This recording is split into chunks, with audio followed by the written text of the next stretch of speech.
Aha, əla, çox yox. Əla. Düyündən. Bunu bildin, nəyə qədər elədim? Xəttlərini gətirdim biraz da ortaya. Çox bunu eləmə, düyündən belə, sonra özü incitmə. 2 barmaq, 3 barmaqla onu yastıla. Yastıla. Qaldır artdan, gör ki, onun toçqası hardadır. Gördün, kənardadır. İndi nə edəcəksən bunu? Ay, sağ ol. Aha, aladız. Aha. Qızdakı qaşıq verin hamımıza. Hamımız içini doldurmağa öyrəyək. Baş qalmalarından içində.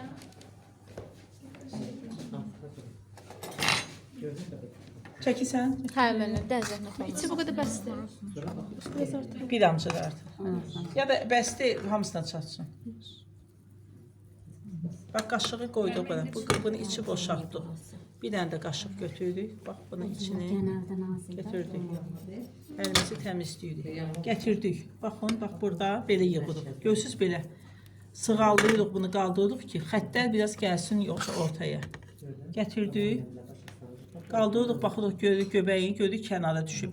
Bir damcı əlimizdən gətirdik, bax belə, yağlı olduğuna görə oynayır orada göbəyi. Çox yastılamırsınız. Badaq nazirliyində eləmirsiniz. Biraz da yastılar.